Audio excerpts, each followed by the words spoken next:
ప్రార్థన చేసుకుందాం. స్తోత్రం స్తోత్రం తండ్రి, నేను ఇప్పుడు వాక్యం చెప్పబోతుండగా మీ ఆత్మతో నన్ను నింపి వాక్యం విన్న ప్రతి బిడ్డ యొక్క హృదయంలోను నూరంతల ఫలం దయచేయమని చిన్న ప్రార్థన నజరేయుడైన యేసు నామములో అతి మిక్కిలి వినయపూర్వకంగా బ్రతిమలాడి వేడుకుంటున్నాను తండ్రి. ఆమేన్. ఈరోజు మనము ప్రకటన గ్రంథము 20వ అధ్యాయము 9 నుంచి చివరి వరకు ధ్యానించుకుందాం. వారు భూమి యందంతటా వ్యాపించి పరిశుద్ధుల శిబిరమును ప్రియమైన పట్టణమును ముట్టడివేయగా పరలోకము నుండి అగ్ని దిగివచ్చి వారిని దహించెను. ఎక్కడికి పోగు చేస్తున్నాడంటే దేవుని యొక్క నిజమైన పరిశుద్ధులందరూ జీవిస్తున్న ఒక ప్రదేశం ఉంది. భూమిలో మిగిలి ఉన్న స్థలంలో అంతా సాతాను మనుషులు ఉన్నారు. ప్రభువు యెరూషలేములో సింహాసనం మీద కూర్చొని ఇశ్రాయేలు ప్రజలకు మళ్ళీ వారి గోత్రముల చొప్పున వాళ్లకు సిద్ధపరిచిన ఆ పరిశుద్ధమైన పట్టణంలో ఉండగా ఈ భూమి మీద భౌతికంగా ఇంకా మిగిలిపోయిన అవిశ్వాసులైన మనుషులు ఈ సాతాను చెప్పే అబద్ధాలకు మోసపోయి ఈ పరిశుద్ధ శిబిరాన్ని యేసుక్రీస్తు ప్రభు పట్టణానికి విరోధంగా యుద్ధం చేయడానికి చుట్టుముడతారు. అప్పుడు పరలోకం నుండి అగ్ని దిగివచ్చి వారిని దహించెను. అగ్ని దిగివస్తే మనుషులందరూ కాలి బూడిదైపోతారు. మళ్ళీ వాళ్ళ ఆత్మలన్నీ పాతాళంలోకి వెళతాయి. 10వ వచనం. వారిని మోసపరిచిన అపవాది అగ్ని గంధకముల గల గుండములో పడవేయబడెను. అచ్చట ఆ క్రూర మృగమును అబద్ధ ప్రవక్తి ఉన్నారు. వారు యుగ యుగములు రాత్రింబగళ్ళు బాధింపబడుదురు. సాతానుకు కొంత సమయం ఇచ్చాడు. నీవు నీ పని చేసుకో అన్నాడు. వెళ్ళాడు. మనుషులందరినీ మోసం చేశాడు వాడు. వాళ్ళు కూడా అతని మాటలే నమ్మారు, చనిపోయారు. ఇంకా భూమి మీద ఎవరు లేరు. భూమి మీద ఇంకా సాతాను పని లేదు. పరిశుద్ధులు పరిశుద్ధులుగానే ఉన్నారు. పాతాళం, అగాధం, బిలము, తాత్కాలికమైన ప్రదేశాలు గొంతంతా దాహంతో మండుతున్నట్లు ఉంటుంది. కానీ అగ్ని గంధకముల గుండములో అగ్ని ఆరదు, పురుగు చావదు. తీర్పు పునరుద్ధానంలోకి వెళ్ళిన వారికి అగ్ని ఆరదు, పురుగు చావదు. కాబట్టి వారిని మోసపరిచిన అపవాది అగ్ని గంధకముల గల గుండములో పడవేయబడెను. ఆల్రెడీ క్రీస్తు విరోధి అబద్ధ ప్రవక్త అక్కడే ఉన్నారు. వారు యుగ యుగములు రాత్రింబగళ్ళు బాధింపబడుదురు. మరియు ధవళమైన మహాసింహాసనమును దాని యందు ఆసీనుడయ్యున్న ఒకని చూచితిని. భూమి ఆకాశములు ఆయన సముఖము నుండి పారిపోయెను. వాటికి నిలువ చోటు కనబడకపోయెను. మరియు యోహాను ధవళమైన మహాసింహాసనమును దాని మీద ఆసీనుడైన తండ్రి అయిన దేవుని చూశాడు. భూమి ఆకాశములు ఆయన సముఖము నుండి పారిపోయెను. అంటే భూమి ఆకాశములు మహావేండ్రముతో లయమైపోను అని పేతురు చెప్పిన మాట మనకు అర్థమవుతుంది. అంటే 1000 ఏండ్ల పరిపాలన అయిపోయింది. భూమి మీదున్న అపవిత్రులందరూ చనిపోయారు. కానీ ప్రభువు మనతో పాటు ఉన్న పునరుద్ధానులై మహిమ శరీరంలో ఉన్న వారు అందరూ కూడా మహిమ శరీరంలో ఉన్నాము. విశ్వాసులైన ఒక ఇశ్రాయేలు జనాంగము భౌతికంగా ఉన్నారు. మనమందరము నిలవడానికి భూమి ఉండదు. అక్కడ నుంచి వెళ్ళిపోవాలా.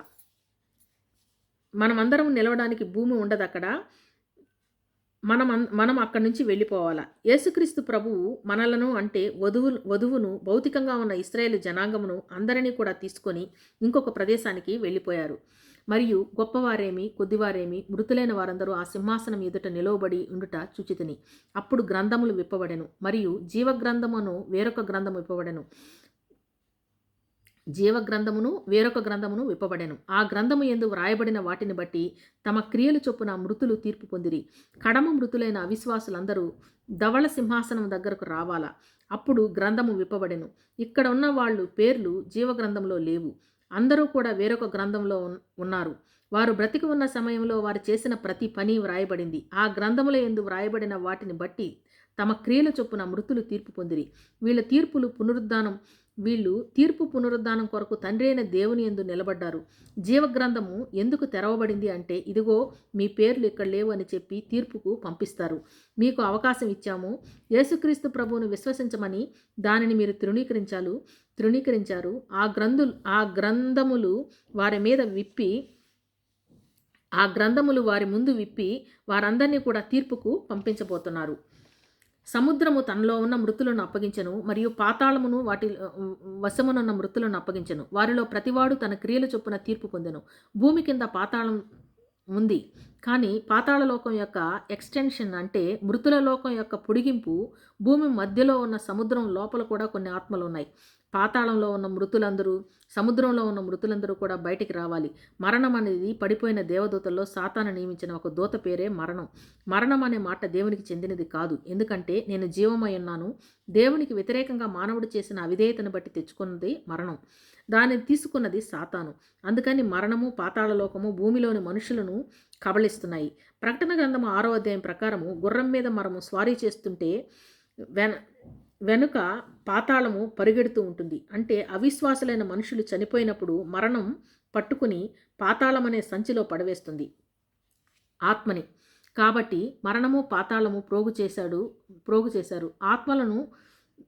కాబట్టి మరణము పాతాళము ప్రోగు చేశారు ఆత్మలను. కాబట్టి మరణము పాతాళము ఖాళీ అయిపోయాయి. ఇక భూమి మీద ఎవ్వరూ లేరు. విశ్వాసులైన మనమందరము ఒక చోటికి ప్రభువుతో వెళ్ళిపోయాము.